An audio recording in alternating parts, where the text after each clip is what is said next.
cofundadora do Inspirando Dentistas.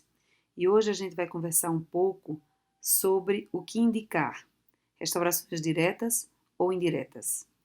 Nós sabemos que na região anterior nós podemos restaurar diretamente as cavidades de classe 3, 4 e 5 e ainda as facetas, e indiretamente as facetas e coroas totais. Na região posterior, as diretas nós teríamos as cavidades de classe 1, 2 e 5 e as indiretas, as inlays, onlays, overlays e coroas totais. Para a região anterior, nós teríamos como material de escolha para as restaurações diretas as resinas compostas e para a região posterior o amálgama e as resinas compostas. Embora muita gente já não use mais o amálgama, em alguns locais ele ainda é utilizado. As restaurações indiretas para a região anterior, nós teríamos dois materiais, as resinas compostas indiretas e as cerâmicas, e para a região posterior, as restaurações metálicas, resinas compostas indiretas e as cerâmicas. Em alguns casos, é muito simples a gente fazer essa escolha, como é o caso desse que se apresenta nesse slide. Duas cavidades de classe 1, localizadas nos molares superiores, onde facilmente foi escolhida uma resina de uso direto para a confecção dessas restaurações. A mesma coisa nesse caso, também uma restauração de amálgama já comprometida, que foi removida e que foi restaurada com resina composta, e aqui mostrando o caso finalizado. Na região anterior, nesse caso também muito simples, onde há uma fratura nesse incisivo, o material de escolha não tem nem o que se pensar. Nesse caso, também é uma resina composta. E aí nós temos o resultado desse caso finalizado. Mas nem sempre é assim. Nem sempre a coisa é simples. Nem sempre a gente tem, como nos casos anteriores, a precisa indicação de uma resina ou de um material direto. Muitas vezes a gente está naquele momento, naquela situação, limite, onde existe uma dúvida: será que eu continuo indicando um material restaurador direto ou será que eu já devo passar para um procedimento indireto? Para que a gente faça uma precisa indicação, a gente precisa fazer um exame apurado. Através desse exame, a gente vai chegar a um diagnóstico e depois desse diagnóstico nós vamos traçar um planejamento. Hoje a palavra de ordem é planejar, planejamento. O planejamento é como se fosse um mapa de uma viagem. Ele vai nos direcionar, vai nos orientar. Nós sabemos de onde começamos e sabemos aonde iremos terminar e qual o planejamento, qual o projeto, qual o traçado dessa viagem. Logicamente que esse planejamento ele pode sofrer alguma alteração durante o tratamento. As coisas não são assim tão rígidas, elas podem ser alteradas. Mas mesmo sendo alteradas, vai ser muito mais fácil de ser resolvida. Então, nós vamos traçar esse planejamento de acordo e observando, por exemplo, a saúde bucal desse paciente. Quais são as suas expectativas, a sua condição socioeconômica e conhecendo os materiais. É extremamente importante conhecer os materiais nas suas propriedades físico-mecânicas e conhecendo essas propriedades físico-mecânicas, nós podemos indicar precisamente esses materiais.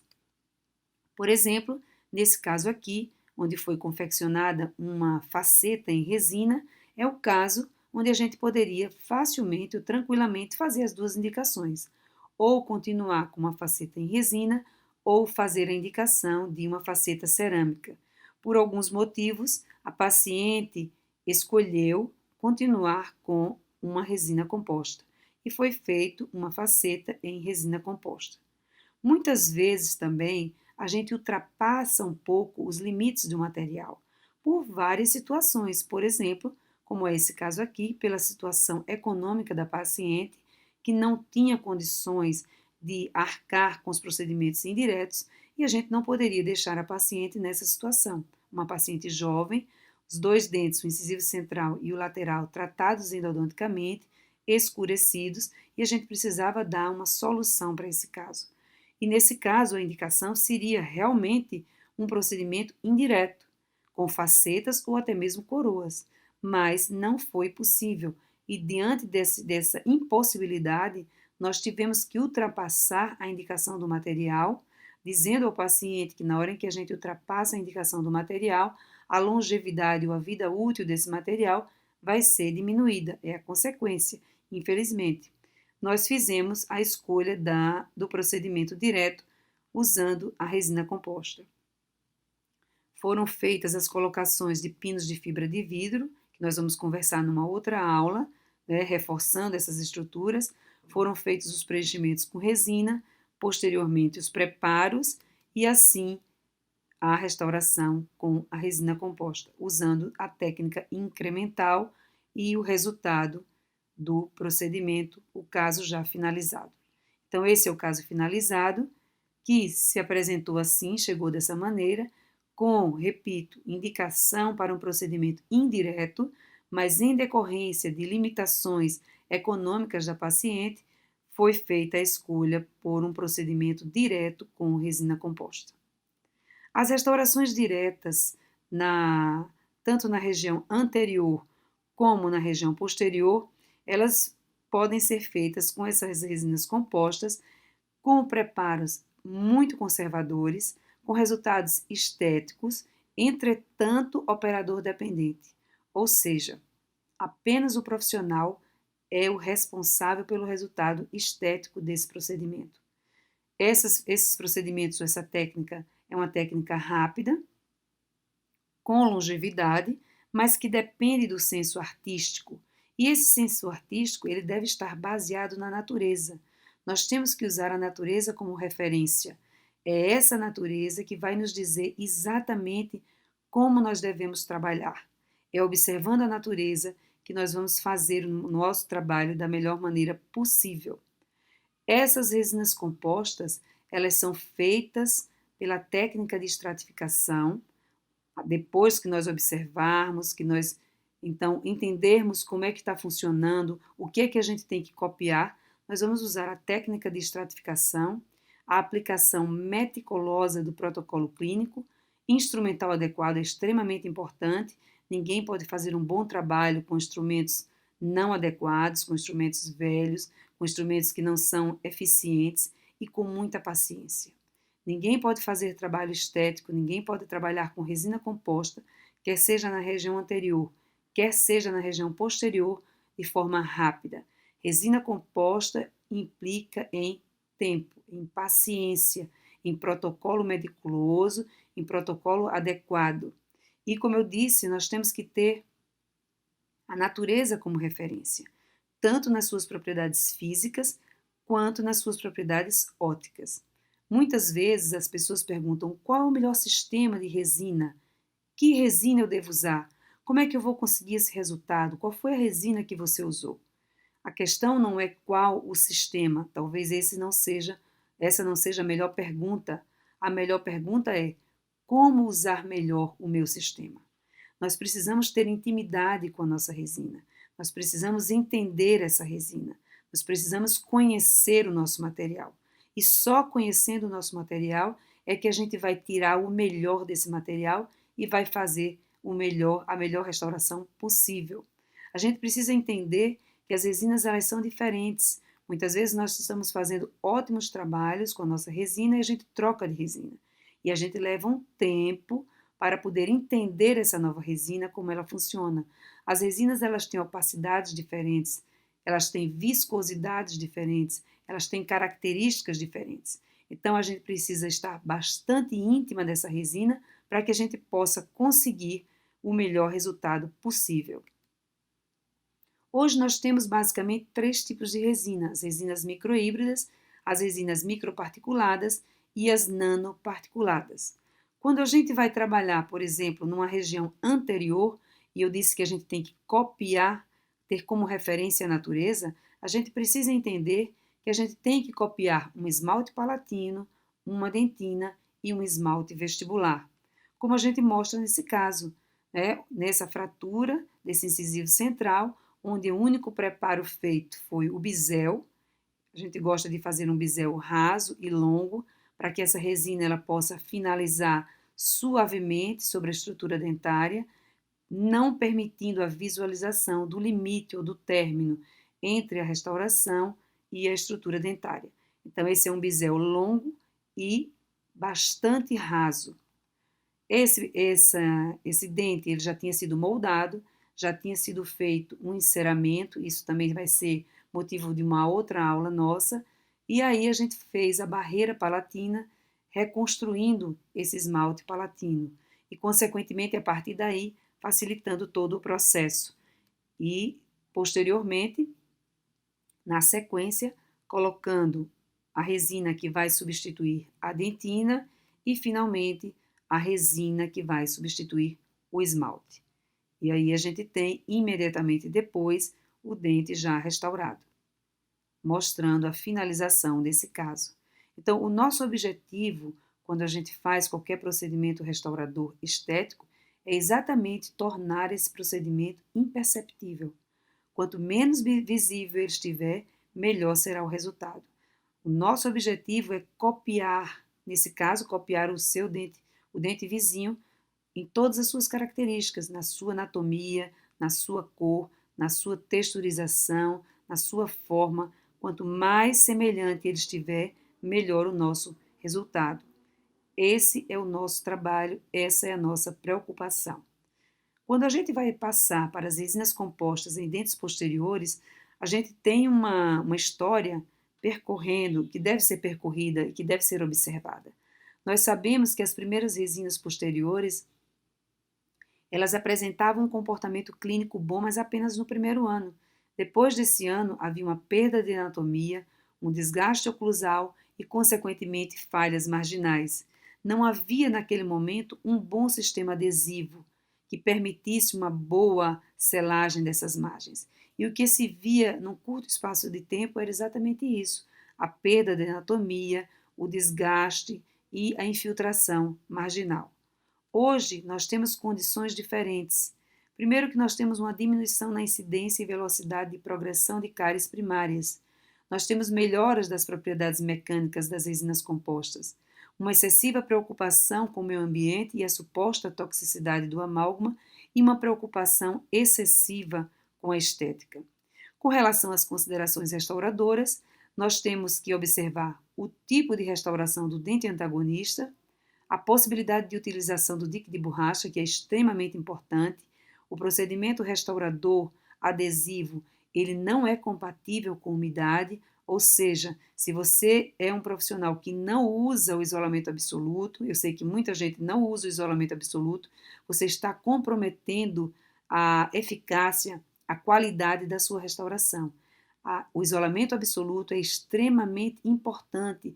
Eu poderia dizer que ele é condição sine qua non para que a gente faça bons procedimentos restauradores, principalmente na região posterior. A gente precisa ter um acesso adequado ao preparo e inserção do material.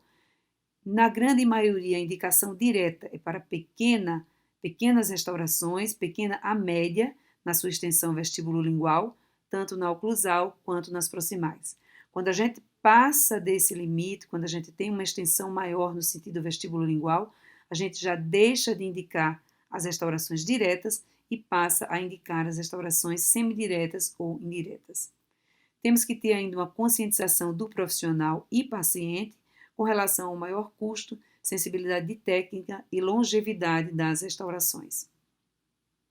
Atualmente, nós temos excelentes resinas, temos excelentes técnicas adesivas, excelentes adesivos dentinários. Essas resinas estão muito bem indicadas na região posterior, porque elas apresentam uma boa resistência ao desgaste, diferentemente daquilo que acontecia com as primeiras resinas. Nós usamos o mesmo protocolo clínico das resinas anteriores, porém, nós temos uma técnica muito mais sensível, que a gente também vai conversar numa aula futura sobre essa técnica extremamente sensível, principalmente para a região posterior. Então, nesse caso, que já foi mostrado anteriormente, duas cavidades de classe 1, nesses molares, uma com uma restauração provisória e outra com amálgama, foram removidos, os preparos foram feitos. Os preparos para receber resina composta, eles devem ser preparos extremamente conservadores, onde a única preocupação é remoção do tecido cariado, não se faz mais necessário seguir aqueles princípios gerais, onde a gente tinha aquela preocupação com forma de resistência, com forma de retenção. Hoje nós podemos executar todo o preparo apenas com pontas diamantadas esféricas, porque inclusive os ângulos internos da cavidade eles devem ser arredondados, porque a resina ela não é condensada, ela é apenas compactada na cavidade, então a gente precisa que esses ângulos sejam arredondados para que haja uma boa compacção. E remoção, se houver necessidade, de uma dentina remanescente cariada com brocas de baixa rotação, brocas esféricas, que tem essa função, e o complemento com curetas de dentina. E aí já o dentinho restaurado, mostrando inclusive as caracterizações feitas com tinta de forma extrínseca. Muitos pacientes não gostam dessas caracterizações, mas isso é uma forma da gente brincar um pouco com a nossa capacidade, com as nossas possibilidades estéticas, deixando as restaurações com uma aparência de bastante naturalidade.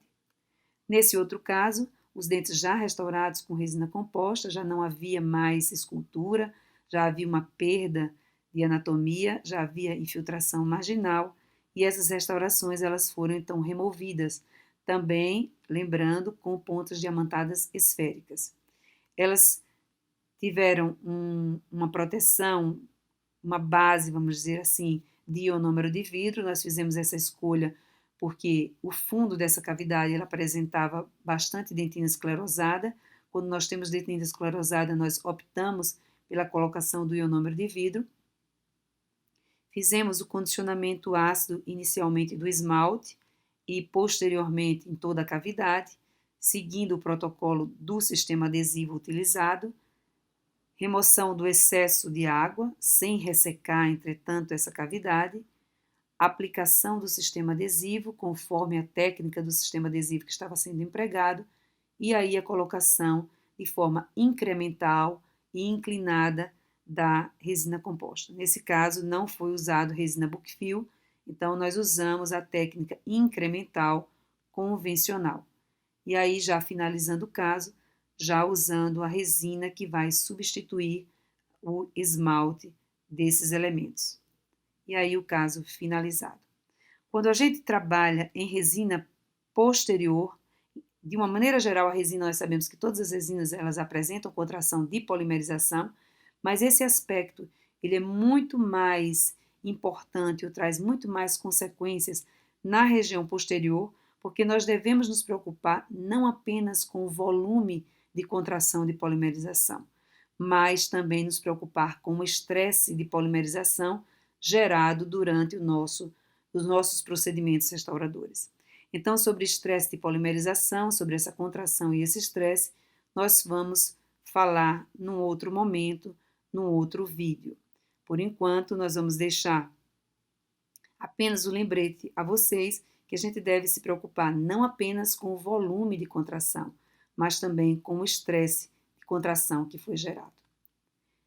Então, essa é a nossa primeira aula, né? Nós vamos ter outras aulas. Se você gostou, inscreva-se no nosso canal do YouTube e aí você poderá ser avisado quando a gente postar outras aulas. Se você gostou, então curta esse vídeo, é muito importante que você curta para que a gente possa se sentir estimulado a fazer outros vídeos.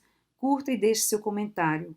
Comente, diga se gostou, se não gostou, tire suas dúvidas, faça suas perguntas, que com certeza eu vou ler cada uma delas e vou responder cada uma delas. É com muito carinho que eu tenho feito tudo isso e eu espero que a gente possa então trocar muitas experiências e a gente possa então evoluir na nossa profissão. Obrigada e até o próximo vídeo.